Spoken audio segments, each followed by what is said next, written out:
plane crash where everyone survived, but the truth was written in the wreckage before anyone even stepped on board. This is the story of Flight 447, where physics betrayed protocol, engineers buried warnings, and passengers walked into a tragedy that existed only on paper until the moment metal met ground. Before we dive in, what time are you listening? Where are you from? Drop a comment below and tell me. And please like and subscribe for more videos like this. Captain Raymond Cole fastened his seatbelt at 6:45 in the morning, the leather creaking under his weight as he settled into the cockpit of the Boeing 737, 23 years of flying, 14,000 hours in the air, and he had never once questioned the numbers on his pre-flight checklist. Today would be different. Today, the numbers were lies. The manifest showed 212 passengers boarding Flight 447 from Chicago to Miami. Standard weight calculations, standard fuel load, standard everything. Raymond glanced at his co-pilot, a younger man named Marcus Chen, who was thumbing through the digital flight plan on the overhead display. Everything looked normal. Everything felt normal. The sun was rising over the tarmac, casting long shadows across the wings of the aircraft. Ground crew moved with practiced efficiency, loading luggage into the cargo hold below. What Raymond did not know was that 3 months earlier, an engineer named David Prakash had discovered a critical error in the weight distribution software used by the airline. The program, updated to save costs, had been miscalculating cargo weight by 11%. 11% might sound small, but on a fully loaded passenger jet, that meant nearly 4,000 pounds of unaccounted weight. David had sent 7 emails to management, 7 warnings that went unanswered, buried under operational priorities and quarterly profit reports. The passengers boarded, families heading to vacation, business travelers with laptops and coffee, a grandmother visiting her grandchildren, a college student returning home. They found their seats, stowed their bags, fastened their belts.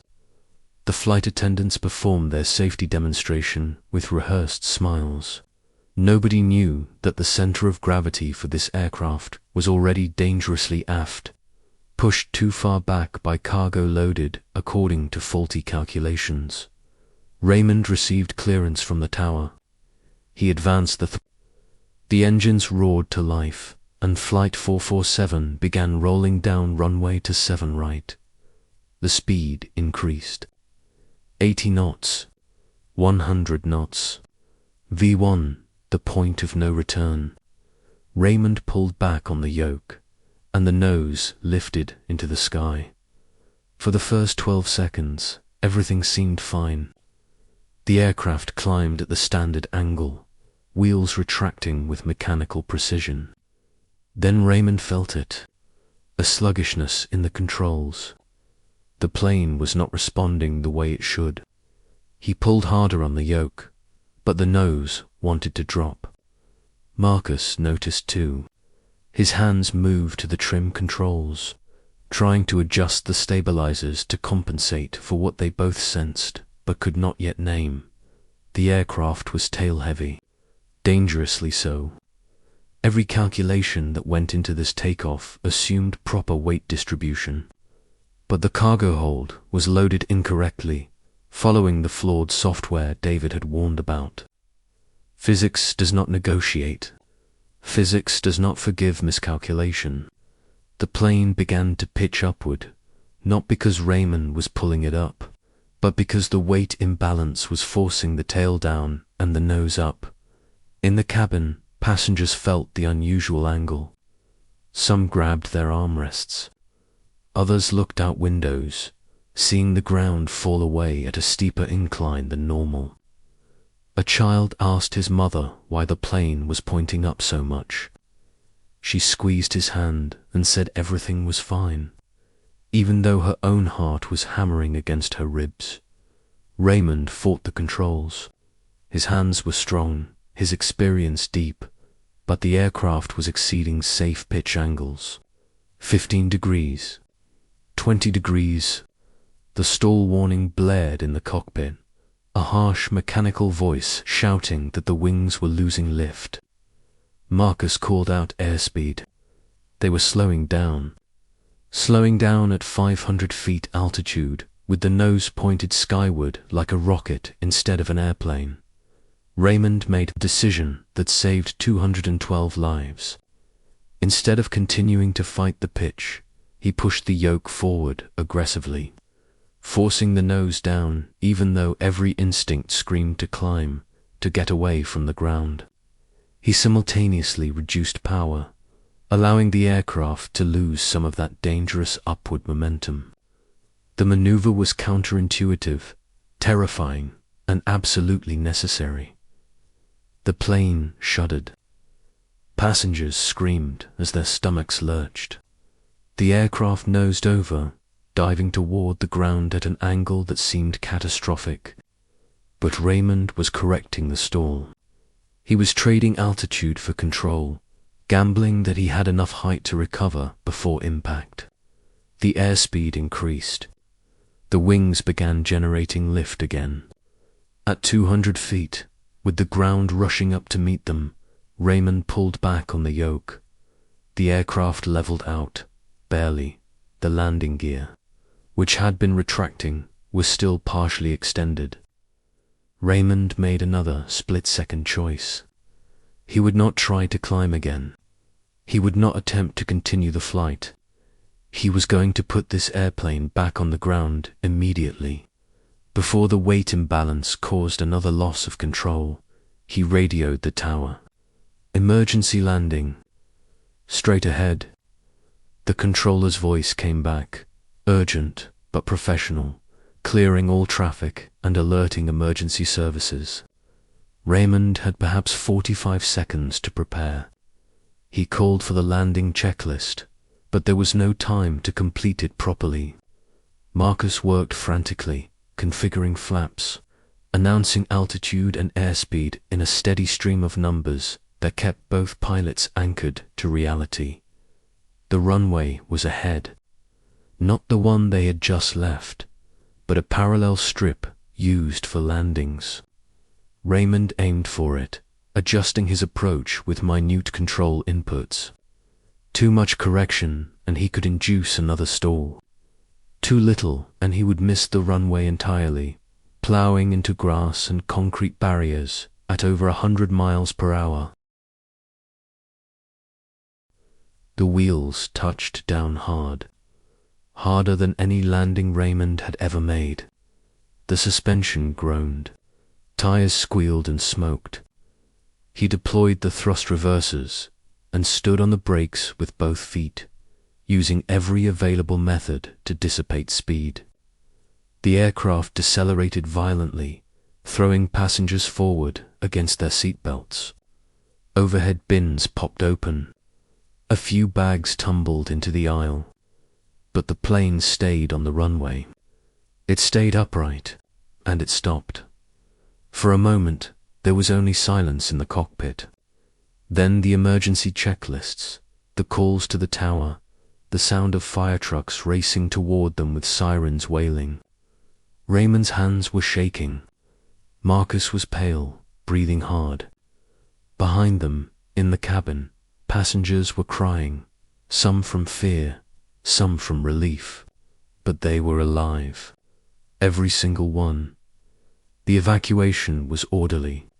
Slides deployed from the exits, and people descended rapidly onto the tarmac. Emergency crews swarmed the aircraft, checking for fuel leaks, for fire, for any sign of structural damage. News helicopters arrived within minutes. By 7:30 in the morning, the story was breaking across every channel. Plane makes emergency landing in Chicago.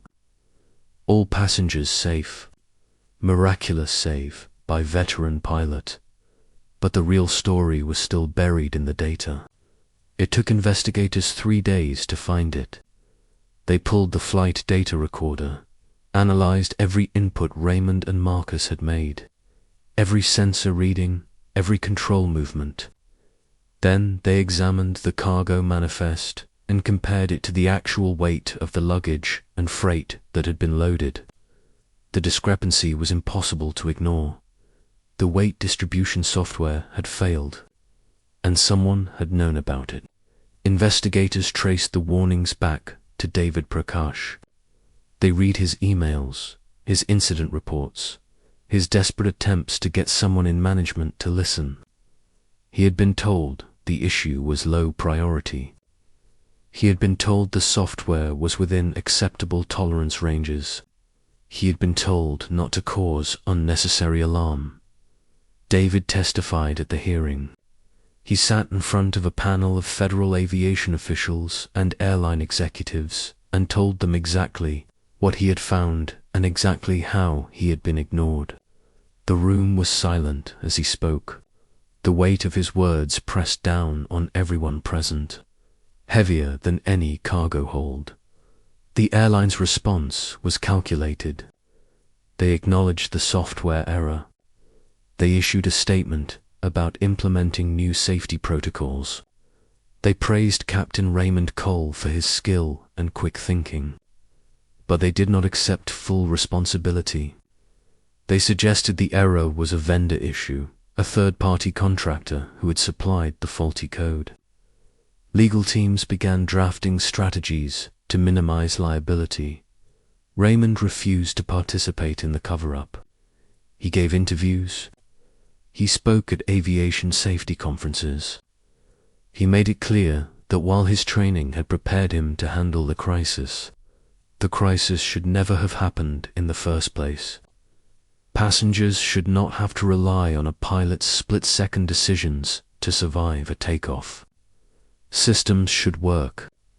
Warnings should be heeded. Engineers like David should be heard. The Federal Aviation Administration launched a broader investigation.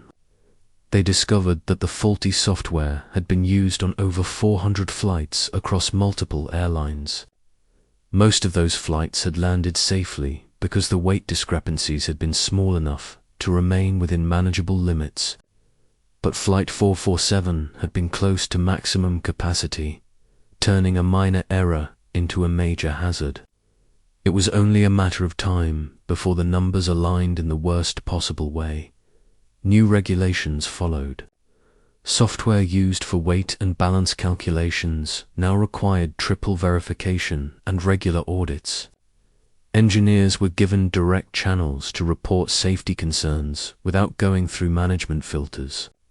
David Prakash became a consultant for the FAA, helping to design better reporting systems so that warnings would never again disappear into administrative silence. But for the 212 passengers of Flight 447, the impact was personal and permanent. Some never flew again. Others found themselves gripping armrests during every takeoff, hearts racing, palms sweating, reliving those terrifying seconds when the plane climbed too steep and the ground waited below. They had survived, but survival came with a cost. Raymond Cole continued flying for 2 more years before he retired. His final flight was from Chicago to Miami, the same route as Flight 447, a symbolic completion of a journey that had been interrupted by physics and human error. When he landed that last time, passengers applauded. They did not know his full story, did not know about the morning he had saved 212 lives by trusting his instincts over his instruments. But he knew, and that was enough. The wreckage was not metal twisted across a field. The wreckage was a system that valued efficiency over safety, that buried warnings under profit margins, that gambled with lives because the odds seemed favorable. Flight 447 crashed on paper months before it ever left the ground. The passengers just happened to walk away because one man refused to let mathematics become tragedy. So if you like this video, please like and subscribe for more videos like this.